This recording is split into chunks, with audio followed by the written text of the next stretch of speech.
बहू, मेरे पति के पैसे से तुम्हारा मायके चल रहा है। Listenable and moral stories. Asha Devi को नींद नहीं आ रही थी क्योंकि उन्हें अपने स्वर्गवासी पति की याद आ रही थी। तभी उनके छोटे बेटे अंशु की आवाज आई। उसने कहा कि माँ उठिए, आज पेंशन का चेक साइन करना है क्योंकि आज पहली तारीख है। आशा देवी ने अपने बिगड़े बेटे अंशु से परेशान थी। ना तो मेहनत करना चाहता और ना ही कोई छोटा मोटा काम। अंशु मेहनत करने की बजाय घर के पैसे खर्च करता था। उसकी पत्नी का भी यही स्थिति थी। उन्हें ऐसा लगता था कि पति करोड़ों का बिजनेस करता है, लेकिन उनके बच्चों की बुरी आदतें और माँ को उनके बड़े बेटे के खिलाफ भड़काते भी थे। आशा देवी का बड़ा बेटा उनसे मिलने नहीं आता और उनका बुढ़ापा ऐसा है कि वह नालायक अंशु के साथ रह रही थी। आशा देवी ने पेंशन चेक पर साइन करके उसे दे दिया। फिर उसने बताया कि उसकी पत्नी को मायके जाना है, इसीलिए 30,000 के बजाय 60,000 निकाला है। ससुर जी का पथरी का ऑपरेशन है, 30,000 रुपए भेजने हैं। उसकी बेशर्मी से आशा देवी की आंखों में आंसू आ गए क्योंकि उनके पति का पैसा ऐसे ही लिए जा रहे थे। उनकी छोटी बहू बहुत गरीब परिवार से है। उसके पिताजी की महीने की कमाई मात्र 7,000 है, जिसमें घर का खर्च चलाना मुश्किल था। हर महीने आशा देवी के बैंक के जमा पैसों को बिना उनसे पूछे निकालता रहता था। आशा देवी के पति एक सरकारी विभाग में कर्मचारी थे और रिटायर होने के बाद उन्होंने पूरे पैसे पत्नी के नाम जमा कर दिए। उनके 2 बेटे थे, अजय और अंशु। लेकिन अंशु ने माँ के सामने बड़े भाई का हर समय बुराई करता रहता, जिससे परिवार में तनाव बढ़ा। बड़ा बेटा घर से निकल गया और अब अंशु अपनी मनमानी करने लगा। अजय ने हालचाल पूछना छोड़ दिया, लेकिन एक दिन मोहल्ले का एक आदमी बताया कि अंशु और उसकी पत्नी ने माँ को बाहर से बंद कर रखा है और वह लोग बहुत दिनों से नहीं दिखे। अजय ने वहां जाने का फैसला किया। जब वहां पहुंचे तो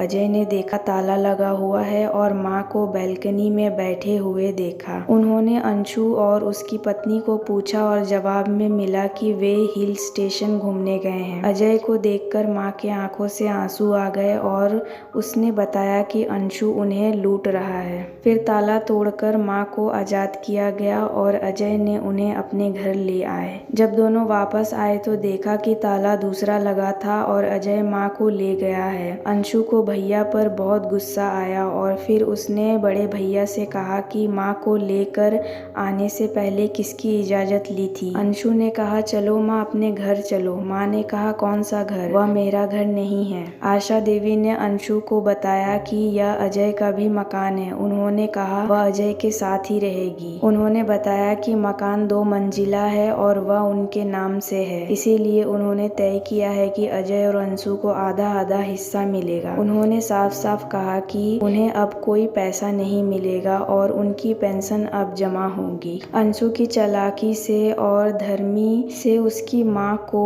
अब सुकून और शांति का जीवन मिला। अजय के घर में रहने से आशा देवी को चैन मिला और उनके पैसे जमा हो रहे थे। आशा देवी को समझ आ गया कि अंशु को प्यार सिर्फ पैसों से है, लेकिन अजय और उसकी पत्नी से उन्हें प्यार और सम्मान मिला था। वह बड़े बेटे के साथ खुश थी और उन्होंने घर के संपत्ति को दोनों में बराबर बांट दिया। आशा करती हूँ यह वीडियो आपको पसंद आया होगा। इस वीडियो पर आपकी क्या राय है हमें कमेंट कर जरूर बताएं। वीडियो पसंद आया हो तो लाइक और शेयर करना बिल्कुल ना भूले। चैनल पर नए हो तो चैनल को सब्सक्राइब जरूर कीजिए। वीडियो देखने के लिए, कहानी सुनने के लिए आपका बहुत बहुत धन्यवाद।